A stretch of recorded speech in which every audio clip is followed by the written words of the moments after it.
Welcome to the weekly discussion of how the technology of today impacts the world of tomorrow. This is the Fill in the Blank podcast, and I'm Ross Strader, joined by my co-host Keith Abels. And you can follow us on Twitter at AskFITB or email us fitbpodcast@gmail.com. We'd love to know that you're listening and what you think about the Fill in the Blank podcast. Hey Keith, how you doing today? I am great, with the exception of I ate a 4-year-old olive today. So if I don't make it through the episode, you'll know why I'm super paranoid about that. Where'd you eat an old olive? Well, my daughter was making pizza, like homemade pizza tonight, which was awesome. And she was putting some toppings on there. And she needed some help opening the olive jar. She said, "Daddy, can you help me open the olive jar?" So sure. And so I'm opening it or whatever. And she says, "I'm not sure where these olives came from." It was a full jar of olives. And so I opened it. I was like, "I'm sure they're fine." I grab one and I pop it in my mouth. I was like, "Well, let's just check the expiration date," because this thing had never been opened. Yeah. I'm looking at it and it says June of 2014. It was the best eaten by date. And I'm like, where did these come from? So for the last couple of hours, I've been like super paranoid. Every time I was like, oh, did I feel something? Did I feel something in my stomach? Am I about to? Anyway, I had a 4-year-old olive. Those olives are older than the Apple Watch, you know. They are indeed. So I hope I make it through the episode. If I don't talk for a while, just go ahead and finish it on out. All right, I will. I'll do it. All right, so we're going to follow up. First thing, we got a Twitter mailbag to talk about. So Caleb C., first of all, Caleb C., thanks for listening to the Fill in the Blank podcast. So he's been listening and had a suggestion, said that as we talk about Alexa, we talk about the lady in the can, and he thinks it sounds a little cringy, and said maybe we ought to say Echo or pick something else. So I know you had some thoughts about that, Keith. Well, I do. I don't think it sounds cringy. I understand why other people would think it sounds cringy. Let me explain where Lady in the Can came from. So that phrase was borrowed from another podcast. And so I listen to a lot of tech podcasts, Ross, just like you. And so on all these tech shows, they have to be careful not to say, the trigger word for all these different digital assistants. Right. And so on one of the many shows I listen to, their phrase for the Amazon lady is Lady in the Can. So that's where that came from. Mm-hmm. So Caleb suggests maybe saying Echo instead. Well, there are 4 trigger words for the Amazon lady. Okay. So maybe I should just say Amazon lady, but that may not sound right. Amazon lady. And a lot of people don't know there are more trigger words, I think. Yes. Oh, yeah. There are 4 trigger words that you can set your Amazon Echo to. So the first is the A word, mm-hmm. Alexa, right? I won't say it. And that's the default. You can also change it to Echo. You can change it to Amazon, which seems like a terrible idea. And you can also set it to computer, which that's a Star Trek thing. Where you'd say computer and then talk to it, which that one is great. But I think that one's probably just as bad as Amazon. That's a very common word that may just trigger it. Right. So those are the 4 things that you can name it. As of now, you can't just set it to any name that you want. So I will consider changing Lady in the Can. I need to come up with my own thing because I did borrow that one. So for the record, I don't think it sounds cringy. I totally get why Caleb thinks it's cringy. Caleb, thanks again for listening. And I will consider changing it to something else. Yeah, I think I need suggestions. Yeah, all right. Good. We need suggestions then. Amazon lady? I could maybe do Amazon lady. Yeah. That's not bad. No. I was thinking about doing Amanda. So I responded to Caleb. Do you remember the Saturday Night Live skit over the holidays that was about the Alexa Silver? Yes. Or the Echo Silver for seniors? It is one of the best fake commercials they've ever done. It is so good. And in that, they call it different things all the way through the ad, through the fake commercial. And then one of the guys in there just calls it Amanda. He says, "Amanda, what's the weather?" or something like that. Yeah. And I laugh at that one. I don't know why. So maybe I'll just call it Amanda. That would work. That would work. Okay, so let's get into the topic of the day. And I think as we culled through the list of very many newsworthy events this week, what kept rising to the top is Apple has been in the news a lot this week. There's a lot of things that are going on. And the first of those things, and we talked about it several weeks ago when we were talking about the future of technology as it's related to healthcare, another story popped up, and there was an Apple Watch that ended up saving a teenage girl's life. So she's sitting in I think it's a church service. Her Apple Watch is registering her heartbeat. It's going up and it's going down and it's going back up. And finally, the Apple Watch displays a message to her that she needs to seek medical attention. And so, Keith, take the story from there. So I will put a link in the show notes. This comes from CBS News. And yeah, so you're exactly right. This teenage girl was sitting in church. Her watch says the heart rate's up to 140, and then it would go down to 60, then up to 140 again, and then it spiked to 190. And so at that point, the watch alerted her that says seek medical attention. And so her mom, who was with her, who happens to be a registered nurse, so that was handy, decided to check her pulse to make sure that what was really happening, and it was. And she says the watch was spot on. And so they rushed her to the urgent care, and they saw that her blood pressure was just through the roof. And so she was then sent to the emergency room, and it turns out that she was about to go into kidney failure, or she was in kidney failure. Her kidneys were only working at about 20%, and she didn't know. This was not a condition that she was aware of. She has this, a syndrome of some sort. We won't get into that, but which leads to this loss of kidney function. And so she's got, a serious issue on her hands. And what brought her attention to it was her Apple Watch saying, hey, you've got an irregular heartbeat here, or you've got not an irregular heartbeat. You have an elevated heart rate. Yeah. Right. And so it spikes and goes down, spikes and goes down. And that's not natural when you're just at rest. And that was one of the recent features that Apple added to the Apple Watch, to where it would detect if there were any heart abnormalities when you were at rest. So obviously it knows if you're working out, or if you're running, if you're riding your bike, or if you're lifting weights, that kind of thing. So it knew she was at rest, and then it saw these spikes, and so it alerted her. And it did exactly what it was designed to do. And now, if she hadn't had the watch, what would happen? Well, I don't know. But I think it's pretty safe to say this Apple Watch gave her the time that she needed to get help before things got really bad. So this is not the first story like this. It won't be the last story like this, but this is the best of our technology working for us, in my opinion. And it's kind of cool. So Tim Cook ended up tweeting about it, and then he also sent the family an email, and so that's pretty cool. And Keith, if I'm not mistaken, you got an email from Tim Cook this week. Yeah, I'm sure it was straight from Tim. I'm sure he typed it himself. Yes. So I did get an email, and it was asking me to participate in the Apple Heart program through the Apple Watch. Here, let me pull up this email real quick, and I will read it to you. Okay. You are invited to participate. Go ahead. Well, I was saying, and by the way, I did not get the email. So, and we know we're pretty sure, Tim Cook listens to the Fill in the Blank podcast, but... Well, here's probably the issue. Yeah. So all through my life, you'll see I am alphabetically superior, since my last name starts with an A. Yes, no, absolutely, so absolutely. That comes with a lot of benefits. Sometimes there's a downside to that, but in this case, I'm sure it's just me being alphabetically superior on the mailing list. Yes. Getting it first. Plus, Tim probably listens to the show, and, you're not supposed to admit your favorites, kind of like your kids, but... I'm pretty sure I'm his favorite on the Fill in the Blank podcast. Well, you're the talent. I mean, we all know this. Sorry, dude. Keith Abels is the talent. All right, back to the email. Right. Sorry. So the title of this: you're invited to participate in the Apple Heart Study, and so in the email it says Apple has created an innovative research study using data from Apple Watch to accelerate discovery in heart science. Its goal is to improve the technology used to identify an irregular heart rhythm known as arrhythmia. The more people who get involved, the greater the potential benefit. And then it has a link to join the study. And then it also gets into some information about why they're studying irregular heart rhythms, and then how you participate. And basically, you just download an app and go through the steps of setting up the app. So this is in partnership with Stanford Medicine. And let me just go through a couple of the screens. So I did screenshots of a couple of the setup screens from the app on my iPhone. So it says all you need to do is wear your Apple Watch. So I do that every day already, no problem. The study will automatically collect and analyze heart rate and heart rate variability data from your Apple Watch. If an irregular heart rhythm is observed, the study will provide a consultation with a heart study doctor. So I'm not paying for any of this. I bought the Apple Watch, but this program is completely free. So wait a minute. Let me make sure I get this clear.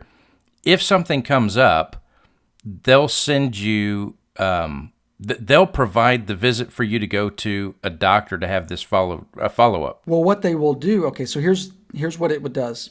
It says, if you receive an irregular heart rhythm notification during the course of this study, you will be instructed to contact a heart study doctor. Okay. This is a free consultation through American Wells Medical Group and should not be considered a substitute for clinical care. Oh, okay. Okay. So what it's going to be is it's going to be a video chat with a heart study doctor. Okay. So because it says consultations require access to the camera and microphone, and the camera and microphone will only be used for these calls. And then so they give you this telehealth service, services terms of use, and you have to agree to that. Okay. You also have to sign a consent to participate.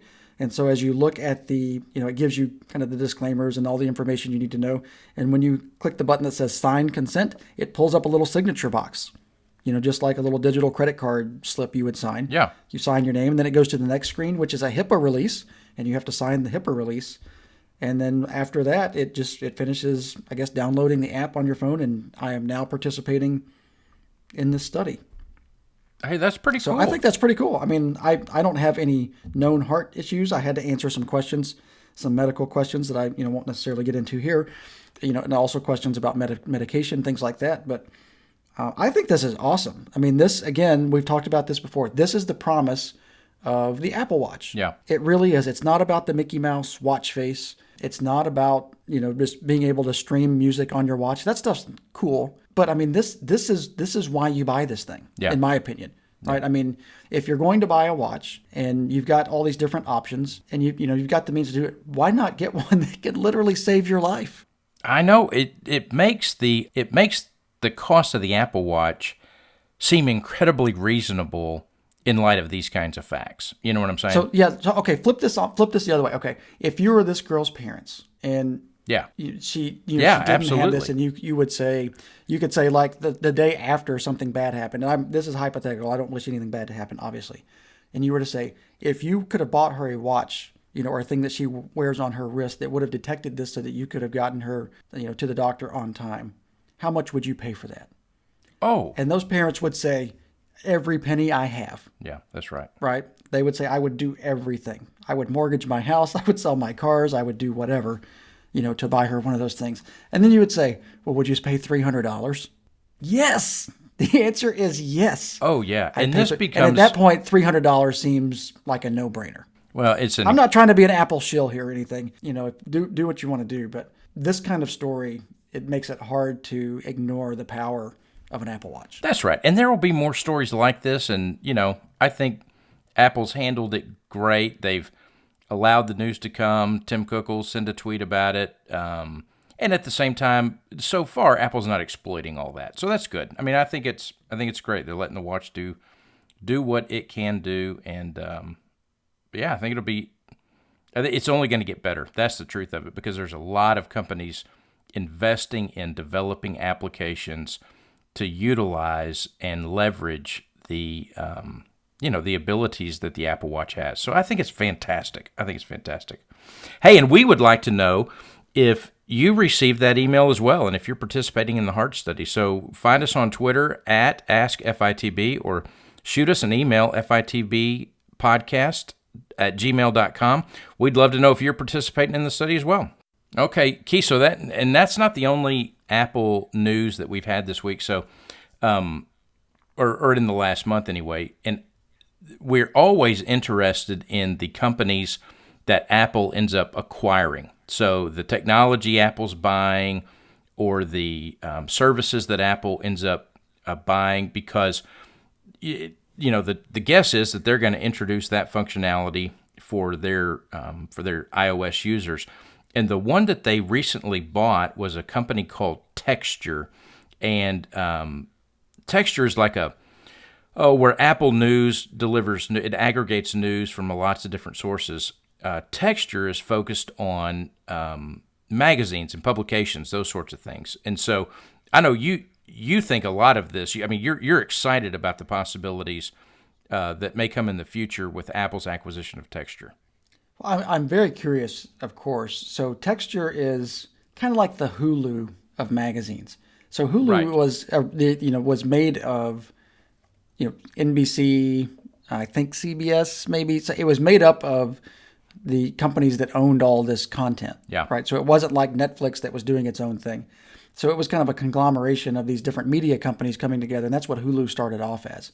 And so Texture is the same thing. It is a joint venture between Condé Nast, Hearst, News Corp, Time, Meredith, and then Rogers Communications. So all those companies together, and they have all these magazines. So pretty much any magazine that you would read, you'd go pick up at the newsstand if you do that sort of thing anymore, is owned by one of those media companies. Okay, so what they did is they used a model like Hulu or like Netflix, and it's $10 a month. And for that $10 a month, you get access to all of their magazines. Yeah, which so is if you're a magazine reader, I think it's a great plan. Yeah, and it includes Time Magazine, Rolling Stone, Men's Health, Cosmo, all those, all the ones that you see on the newsstand as you check out in the grocery store.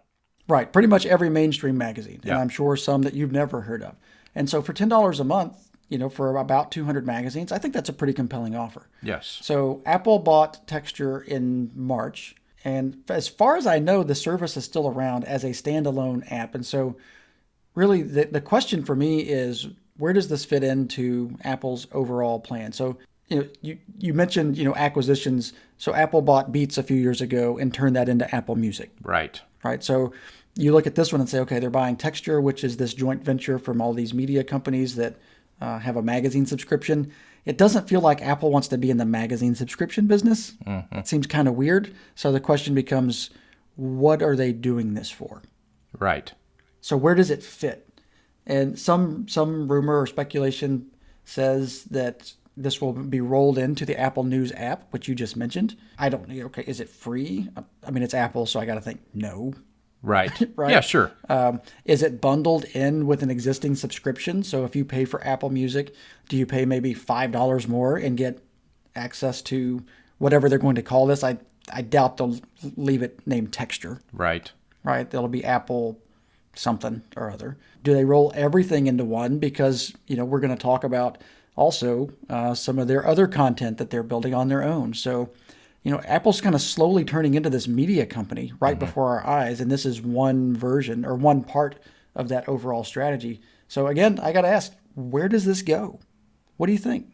Well, certainly I think, Apple's desire is that when you open up your iPhone, or you're sitting on your couch and you've got your iPad, Apple wants you to use their apps. So they've done a fantastic job with their news app, and so much so that I think I use the news app more than I use Flipboard. And I really like Flipboard. I just like the way the news app is laid out. I like the way that it aggregates. So I think Apple's desire is, continues to be, while they want apps in the App Store and they want you to use all kinds of apps and download all kinds of apps, there is something about Apple that wants to drive you to the apps that they have. And so Apple has done the magazine subscriptions. I mean, they have provided that through their iBooks, but it's been clunky and it's not, you can get a subscription to, Newsweek or the New Yorker or something like that, but that comes through iBooks. And this looks like they're going to, not too long, launch another application that's going to be devoted to magazines. And I think there are people that still use those. I mean, that still read them. Obviously, they do. So I paid for a short period of time Texture. I used they had a free trial at one point. Okay. And maybe I paid for it for a month or two because I did have a couple of magazine subscriptions, and I still have some, but I don't really read a lot of magazines anymore. Right. Well, one of my issues was that the digital version of these magazines was basically, it's like each page of the magazine was scanned in. Right. And you're just kind of flipping through. It didn't even have the, the satisfaction of like the way the Flipboard, which is the perfect name for the UI of that app. Yes. It doesn't even like the page turns weren't, like you would expect. It was just like you're flipping through a PDF, like page 1, page 2, page 3. And so I felt like there was a big opportunity for companies, and some of these magazine companies or media companies have done this with either newspapers or magazines and built them from the ground up to take advantage of, especially the iPad, which is just kind of a natural fit for this kind of service. Right? Yeah. Just because of the size of it, right? It's very magazine-like. It's very newspaper-like in the size of it, the screen real estate that you have. So, maybe this is what we need for Apple to take this and then help these companies because they're not buying the content, right? So, I mean, they don't own Time Magazine now. No, that's right. Right? They just own all the infrastructure and I guess the deals they have in place. Just like they don't own all the music when they bought Beats, but they own all the contracts and agreements, and then they'll be able to negotiate those on their terms and do what they do. But so the question is, what do they do with it? Do they just take it and just rebrand it and stuff it into Apple News somewhere? Or do they take it and they help these companies build better content, which is, I think, a big opportunity because they can dedicate resources and Apple expertise, right? You're going to build this to take advantage of Apple hardware and actually build content and lay these things out where they take advantage of the screen real estate that you have. And they're not just what I think look like just scanned copies of a magazine now. Right. So, so I'd be willing to give this a shot. I'd pay, would I pay $10? I kind of have subscription fatigue right now where I have so many of these little small subscriptions that if you stop and kind of look at them, it can really get expensive quickly if you're not paying attention to all the $8 here, $10 there, $15 there. All these little, they're not really micro subscriptions, but they're smaller than what you would consider your TV service or your cell phone service. Right? Sure, yeah.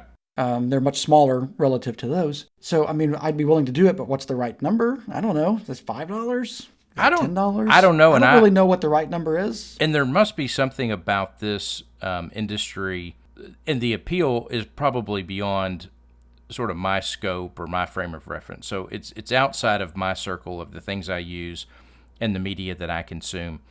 But it may be that Apple, certainly knows something I don't know, or they end up, maybe they have designs to build some kind of social networking or around all of that, or I don't know. Maybe it's to do something different with iBooks in the future. I don't know. I don't know about the iBooks thing. I think they've kind of squandered that opportunity. We'll see. I don't know. Well, so the question is, would you pay for an Apple magazine subscription if you had access to 200 magazines for, well, let me just say this. Would you subscribe to it, and how much would you be willing to pay for that? I probably would not subscribe to it. Okay. But I might get hooked on it if it was, if it showed up like my news app and I began to use it and found it helpful and easy to navigate and, could search. I mean, if you were able to search through all those magazines for specific content and then it culled that content, I think that would be valuable. Absolutely. So I have a thought here. Have you ever, so I follow all these different sources or subscribe or follow whatever the right lingo is on the Apple News app, which I use a lot. I think it's a great app. Yes. So have you ever run into one where, it's an article that it suggests for you and you click on it and it takes you immediately to a paywall, right? To read this, you must sign in. Yes. Whatever. How does that make you feel when you do that? I don't like that. I never will. I won't ever do that. So I guess what I'm thinking here is that's the one thing that kills that Apple News experience for me. Yes. So is it possible, even though this isn't something Apple would normally do, is it possible that to protect their ecosystem and to keep you in the little Apple walled garden, is it possible they buy this and then they basically are just paying your subscription for you because you're paying Apple out the wazoo for everything you do? Right. So that they actually give you a better experience inside that app. So when you click on that link to what they think is relevant content based on your interests, that you don't hit a paywall. Certainly could be. I mean... And so this is also the company that refused to do a free music tier because they feel like it devalues the music. Right. Yeah, they certainly could. I mean, absolutely. And... particularly since it's not buying the specific publication, so those publications are still making money off their advertisers. Very well could be that, Apple continues to want to make their environment the very best environment out there on a smart device or a mobile device or a tablet or anything like that. Thanks for listening to the Fill in the Blank podcast. To support our show, go to patreon.com/FITB.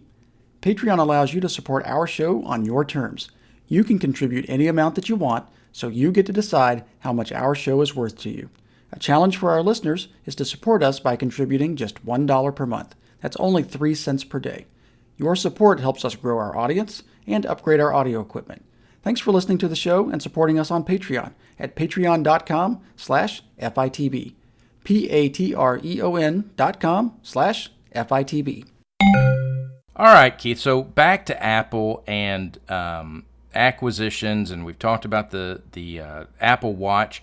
The thing that it's been in the news for about a year now, actually, but it's that Apple TV is now going to be in the original content business to the tune of $1 billion, which seems like an incredible amount of money that Apple's investing in creating original content. So I guess when you go to your Apple TV and now you can click an app, you can click the Netflix app or the Hulu app or now the Amazon Prime app, that Netflix or Apple TV is going to have now a location for its own original content, and they want to compete in that market of original content. They do, and I don't know how I feel about this just yet.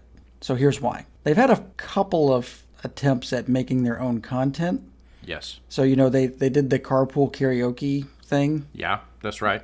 And they kind of wrecked it a little bit. And then they also did the Planet of the Apps. Do you remember that? Yeah, and it was so dumb. It was terrible. Yeah, it was dumb. Now, since then, though, they've actually hired some industry professionals that know what they're doing. Well, we'll see. Yes. But they've actually hired some folks from around the industry to help them with this, and it looks like they're making better deals now. So if you look at the TV series that they've signed up for. So I'm just going to run through this list real quick. We'll put a link in the show notes. Okay. So the first is Amazing Stories. And as you and I were talking about this before the show, I remember this from the 80s. Steven Spielberg had a short little run of these little TV episodes that were called Amazing Stories, and they were pretty cool. Yeah. So they're doing kind of a revamp of that, and Steven Spielberg is going to be an executive producer, so that's pretty cool. Mm-hmm. Dropping the Spielberg name in there pretty much guarantees a certain amount of eyeballs, period. Yes. Right? So that's good. They're also doing this other show it's a comedy called The Morning Talk Show with Reese Witherspoon. So good signing there. Not that I'm a big fan, but there are a ton of people that are. Yeah, it's and a big if you're name. Making something that people are attracted to, a comedy with Reese Witherspoon, that's probably going to get a lot of attention. So I think that's a good move. Kristen Wiig comedy, she's hilarious. Yes. So they've got her. They give you examples in this article that I'm reading from Cult of Mac. They give you examples of what it kind of sounds like based on the descriptions. Yeah. So, for example, the morning talk show that I just mentioned with Reese Witherspoon, they said, sounds like it's a mix between The Office and Anchorman. Okay. All right. If you were just telling me, hey, do you want to watch this Reese Witherspoon comedy? Me personally, I'd probably say, no, not really. My wife would probably say, sure, yeah, that sounds good. Right. But if you tell me, I think it's kind of like a mix between The Office and the Anchorman, I'm in. Yeah, absolutely. I'll at least give it a shot. I'll see what the first episode is. So you got Kristen Wiig comedy, then you've got another one, a drama called Are You Sleeping, which they kind of relate to The Good Wife. It says The Good Wife with a podcasting murder mystery twist. Okay, that sounds interesting. Yeah, okay. Then you've got Little America, which is a comedy, which is being written, I believe. Is it written or developed or both by the couple that did The Big Sick? Yeah. So Kumail Nanjiani, I'm terrible with names, so I'm sorry. He's also in Silicon Valley. I love him in Silicon Valley. He was great in The Big Sick. And his wife, Emily V. Gordon. Mm-hmm. So they're writing this show for Apple. And so I would give this one a shot just based on their prior work. So there's another comedy there. And then they've got a drama called S-E-E. And it's a drama, and it sounds like, according to this article, a badass sci-fi space opera. I'm all over that. Sold. Yes. Yep, I'm in. I can do that. And then, let's see here, a couple more. They've got one called Foundation, which is based on Isaac Asimov's series. So this is a trilogy, and it sounds like they said, what they describe as, sounds like Game of Thrones, only it's in space and the scale is even bigger. See, I'm all over that too. Again, sold. Let's see here. Central Park, which is a comedy. And it says, sounds like it won't be as good as Rick and Morty, which is a very popular show. So this looks like an animated show by the creators of Bob's Burgers. So, yeah, okay. I may give that one a shot. All right. They've got one called, wow, there are a lot of shows. I did not realize this list was this long when I started reading it. Okay. So another one called Swagger. It is a drama, and it's the Friday Night Lights focused on basketball. And it's the early life of NBA star Kevin Durant. But produced by Ron Howard and Brian Grazer. Yeah, so that's probably going to be worth watching. Sure could So be, even yeah. if you're not, Absolutely. well, I mean, yeah. They've got, if they've done anything right here, it's attached really good names to every one of these. Oh, absolutely, yes. Right? Okay. So then you've got this Ronald D. Moore sci-fi series. It's a sci-fi drama. Sounds like, according to this article, The Man in the High Castle, only USA and Russia won World War II, but never ended the space race. Okay. So if you know The Man in the High Castle, did you ever watch that? Oh, It's yeah. on Amazon. Okay. So the premise of Man in the High Castle is Germany won World War II. That's right. And Moore's the guy who did Battlestar Galactica. Okay, so that one sounds interesting. Then you've got M. Night Shyamalan. Maybe we'll see. I don't know where that one will go. It's a drama, and they say sounds like something strange. The Sixth Sense was awesome. After Yeah. that, he kind of jumped the shark. Yeah, a little bit. Then you've got this Damien Chazelle series. I don't know who Damien Chazelle is, but I guess, yeah. Okay, Academy Award-winning writer-director. I do not know like movie personalities like a lot of people do. So He's the guy that did La La Land. Okay, so I never saw La La Land, but I know it was a big hit. Did you see La La Land? I did. I didn't love it. What? Okay, all right. You sounded like you were ashamed. Don't be ashamed. I'm not here to judge. All the females in my home really loved La La Land. Okay. Yeah. And then the final one here is something called Homes. And it says the genre is family. Sounds like the Apple edition of Lifestyles of the Rich and Famous. The most extravagant homes in the world will be on display. I don't know about that. I don't like watching those extravagant home things. But I'm sure there are people that do. I'm sure they've got market research that says people like this. And they're probably like super techie homes or something now, you know? Well, I would watch that. But this is great. At the end of this, the description of this show called Homes, it says, hopefully they get Johnny Ive to narrate. That would be awesome, but hell no, that's not going to happen. That is a pretty good list of shows. So I initially said I don't know how I feel about this for the reason that the first round of content they made was terrible. Right. The other part, though, is, okay, this is a really good list. This is an excellent list, and it's, maybe 10 things? Oh, yeah. Yeah, 10 things. Now, Okay, how many things are on Netflix? How many shows, just period? oh, you can't watch them all. How about Amazon? How about Hulu? Pick another service. Yeah. So, number one, their content is probably going to be pretty good based on the people that they've got doing it. So we'll give them the benefit of the doubt there. But the second part of that is they're going to spend about $1 billion on this content. Right. Netflix will spend $8 billion this year on content. Right. And Netflix is moving at an impressive pace of making a ton of original content. Amazon is as well. As a matter of fact, we'll link to the to an article that has a really handy graph of where all these companies are spending their money. And so Apple is at the kind of the tail end of that. It is. With only $1 billion. By the way, Facebook is going to spend about $1 billion on content too. I don't know what the hell they're spending $1 billion on. But it's just another way to mine your data. That's what that'll be. true, but I don't know what they're building anyway. So if you look at the media companies and what they're spending, it's about what you would expect. So NBC spends the most at a little over $10 billion a year. Fox, Time Warner, Disney, they're all $8 billion plus. Yeah. Netflix is going to be at $8 billion this year. So the numbers I'm giving you now were last year's numbers. Apple, $1 billion. So they're at the very end of the list here on how much they're spending towards content. So my question, it kind of is like the magazine question. What do they do with this? I have no doubt some of these shows will be good. They probably won't all be winners. Right. But where does this exist? Do you pay for this? Does it come included? Do you now pay? Okay, so I'll give you a good example. I pay $15 a month for the family subscription to Apple Music. Okay. And I think that gets you maybe 6 users. I have 4 in my house, so I know that gives you 4. Maybe it's 5, maybe it's 6, whatever it is. I think it's 6. Okay, so do you roll this in for that same price? Well, I don't know. I mean, they're spending $1 billion. Do you get no reward back from that? Or do they consider, does the math work out to where if you spend the $10 or $15 on an individual or family plan for music, do you get these shows, and does each of those things make the other one stronger? So what I mean is, I'm paying the $15, and I may be drawn to it for the video side of it, the movies and TV shows, but my wife really likes the music side of it, or vice versa, right? There's a draw for multiple kinds of people there. Right. And then in there, do I get magazines too? Because if that's all $15, now all of a sudden that sounds like a pretty sweet deal to me. It is, but more than that, don't you think Apple, I mean, they're wanting to develop original content so that so now, I mean, the Apple TV, it really just aggregates, your Hulu and your Netflix. And I mean, it's a way that you watch those other services. But you don't have to buy the Apple TV to do that. You can buy the Roku. You can buy there are several options to do that.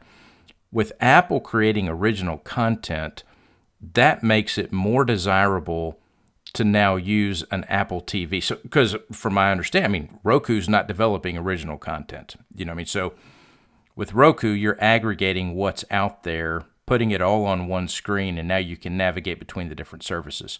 So that's what Apple TV has been. Except you have, you can rent movies out of the Apple, TV library, the Apple movies and TV episodes and things like that.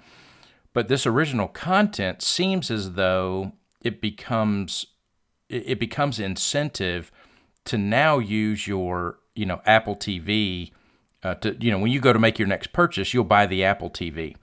And so, because surely they're not going to drop these, and then you've got to rent them or buy them out of your Apple movies or, Apple TV shows. I wouldn't think so. I don't see that happening. So I think you might be right. The incentive here may be to sell more Apple TVs, which is certainly on the high end of it's at the highest end of the streaming box lineup.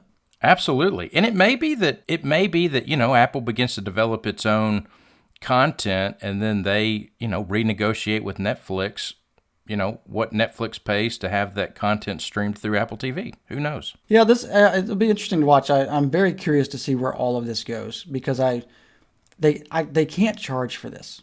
They can't charge, $5 a month or $10 a month for 10 shows. No, and nobody's gonna pay for that. No. Or they would pay it 1 month and watch all the shows and be done. Yeah, that's right. Right, because there's not enough to keep them there. Right. But I guess to your point, if you use this as a tool to get, or kind of a hook to get you into Apple TV, buying the hardware, and we'll just give you this part of it. I mean, I don't know, that sounds like a pretty expensive ad campaign, right? $1 billion to get people to buy a $150 piece of hardware. But the thing is, the lock-in effect is bigger than that, because if you have an Apple TV, you have an iPhone. Right. At the very least, there's one iPhone in your house. Otherwise, you can't really do anything with an Apple TV. I mean, I can't imagine there's anybody that has an Apple TV that does not have an iPhone in their house. Right. I'm not saying they're all iPhones, but there's got to be at least one iPhone user in a house that has an Apple TV. Yeah, there sure. just has to be. Yeah, that's right. So maybe, I don't know. I don't know where they're going with this, but we'll see. I don't know. Maybe I'm being too optimistic, but I would love to continue to pay my $15 that I'm paying now for Apple Music, and getting access to all those magazines in the Apple News app, or at least the content, and then getting these shows on Apple TV. That would certainly make it less likely that I would go use another device. Yeah, absolutely. And I'm telling you, the subscription price point for those things can't go up much further, because, some people are they're paying Hulu for their network TV, and there are some things out there that you're paying a higher subscription price for, but you're getting access to volumes of more content. I cannot imagine Apple in the very near future will be in a position to charge for this content. I think it is, hey, we want to put Roku out of business, or we want to be the device, the piece of hardware that people are streaming their media from. Yeah, we'll see. All right, well, that's the Apple show from the Fill in the Blank podcast. We sound like Apple fans today, Keith. Well, last week was all about Amazon, and we go through these little phases. We're not phases, but we just kind of go where the news takes us. Right. And so this week was kind of Apple heavy. Last week was really Amazon heavy, and we go through these little cycles. So next week it may be the all Google show, because this week Google I/O is happening. Yeah, so that's we're true. We're going to have a ton of Google news to talk about next week as well. So as we've said before, I don't feel the need to apologize for what I like or for what I don't like. We do use a lot of Apple stuff just between the both of us.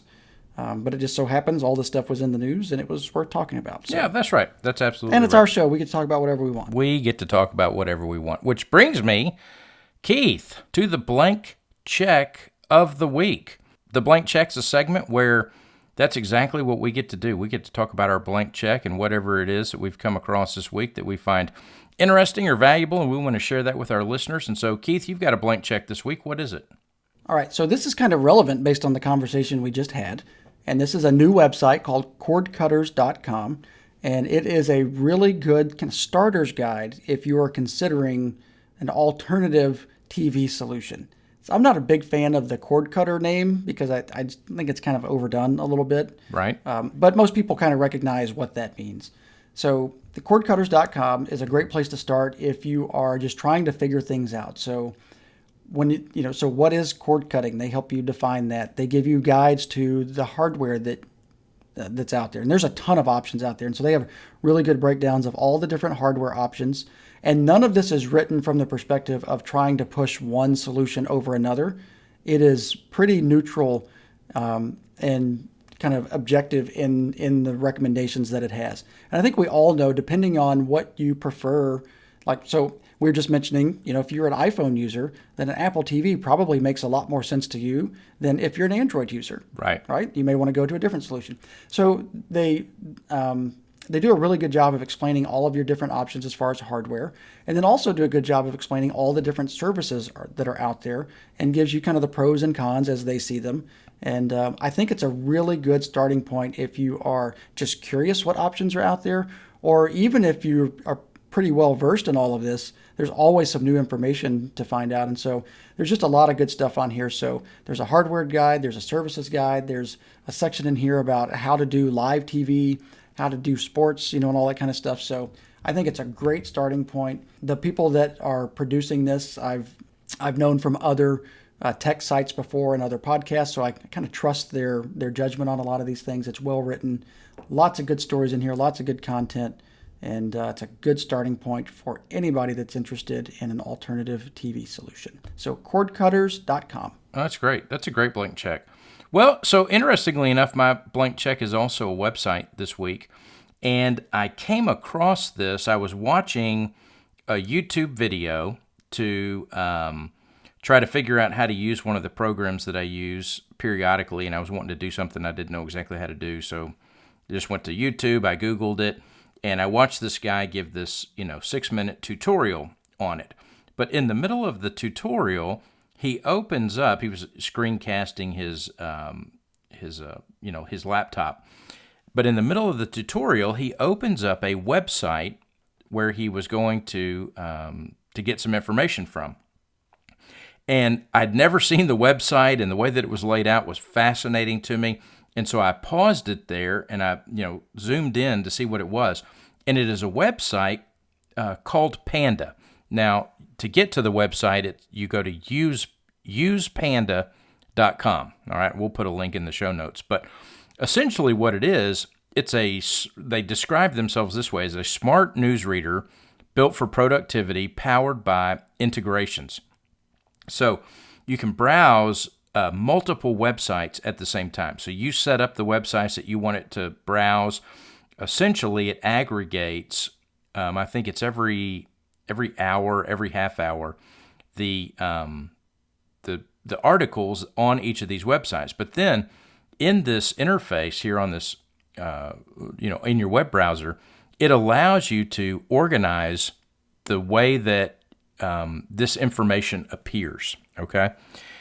And so you have a lot of control. So you can organize it by certain websites, so the websites that I have set up are, Recode and Verge and Hacker News and TechCrunch and Wired. And so it keeps you up to date on all of the stories that come and the news stories, and it updates.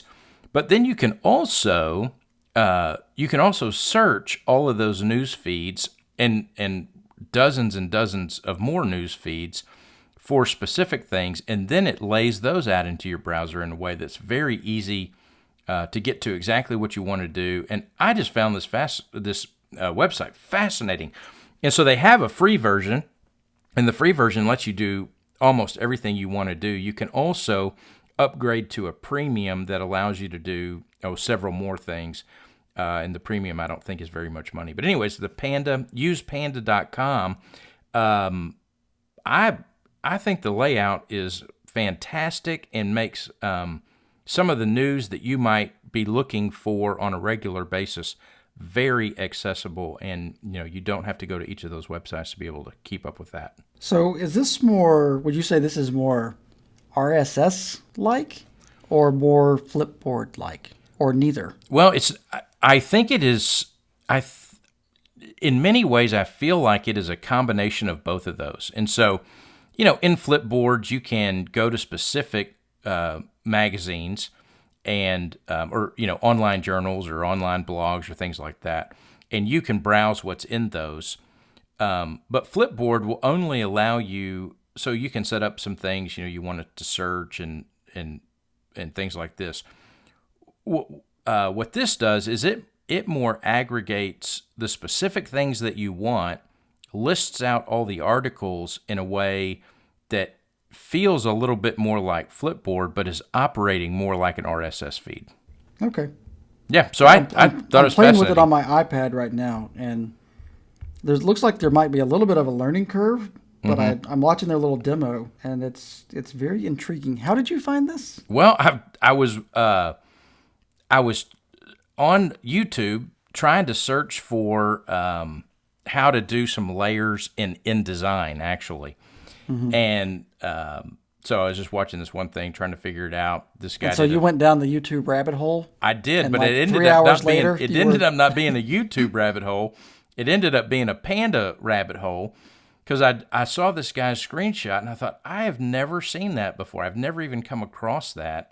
And so, anyways, went over to the usepanda.com and played around with it for the next couple of hours and found that I really like it. I think it's fantastic. I added a shortcut in my toolbar on my Google Chrome, and it's a place I can go and grab, I have it set up for tech news, so it's a place to go grab tech news. Nice. Well, I just signed up, so I'm going to give it a whirl. Excellent. Yeah, and they have iPhone and iPad apps, and then you can also download an app for your computer, or you can just use it in the web browser, and I just use it in the web browser. Cool. Nice pick. Yeah, thanks. Thanks for listening to Fill in the Blank, where we discuss how the technology of today impacts the world of tomorrow. We'll be back next week with another episode, and in the meantime, you can find us on Twitter at AskFITB or email us at fitbpodcast@gmail.com. We'd love to hear what you think of the show, and if you like the show, tell your friends. And please rate us and review us on iTunes or from wherever it is that you're listening to the podcast. And remember the Fill in the Blank $1 challenge. Your support goes a long way. We'll see you again next week here at Fill in the Blank.